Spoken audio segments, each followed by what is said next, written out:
Sexual harassment and particularly vulnerable groups using an intersectional approach. Kimberly Crenshaw created the concept of intersectionality as an approach to understand how multiple characteristics of an individual's identity, such as sex, gender, race, disability, and more, can compound the amount of discrimination experienced by that individual.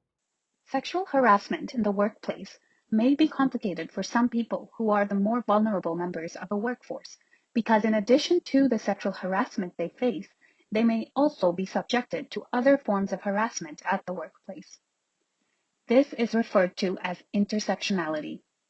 Simply put, intersectionality refers to the various identities a person has, which often affects the ways others treat them and how they also view the world.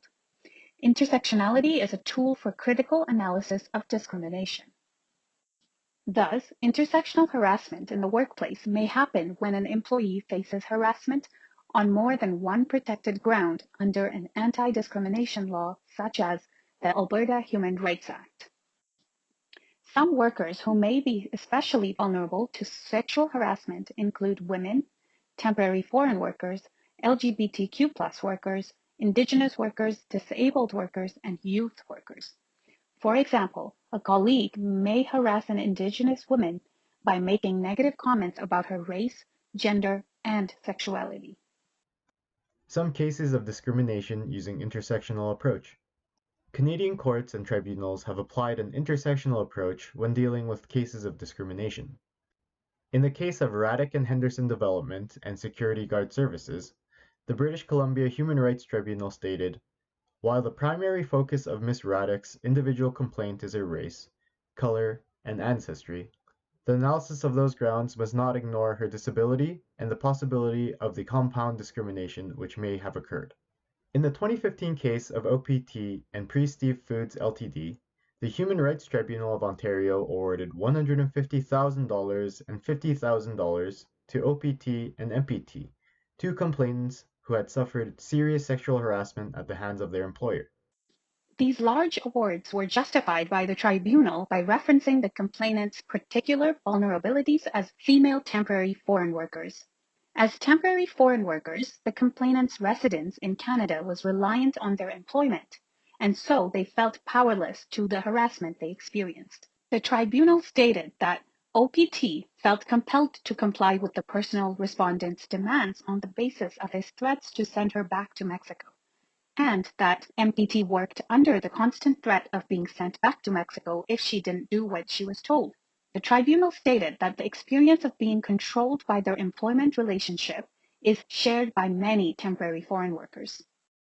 In the case of GM and X Tattoo Parlor, an award of $75,000 was granted to the young complainant after she suffered sexual harassment by her boss during an internship at the tattoo parlor. In its decision, the Human Rights Tribunal of Ontario noted that the applicant's vulnerability was marked. As a minor, working at her first job, she was extremely vulnerable, and that the applicant was 15 years old at the time of these events. The individual respondent was an adult in a position of authority over her. Rights and responsibilities of particularly vulnerable employees. The Alberta Human Rights Commission's website states that employees have the right to work in a respectful, inclusive work environment free of discrimination. Employees may have the responsibility to report sexual harassment to management as soon as possible.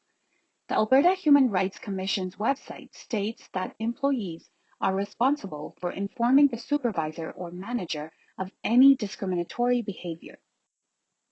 Employees also have the responsibility to keep detailed records of the discriminatory behavior they experience, in case a complaint moves forward to the Alberta Human Rights Commission.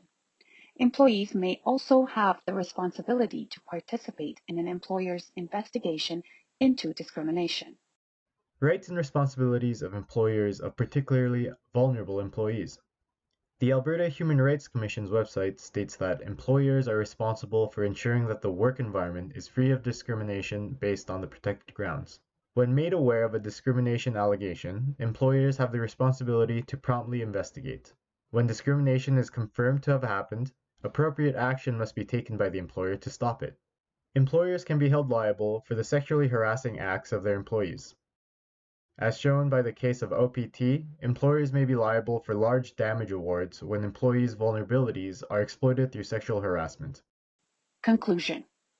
Intersectional harassment creates a poisoned, hostile work environment and may negatively impact the affected employees. Employers and employees cannot agree not to comply with the provisions of the Alberta Human Rights Act. The employers may therefore put in place policies and procedures which ensure that the workplace is safe and free from discrimination.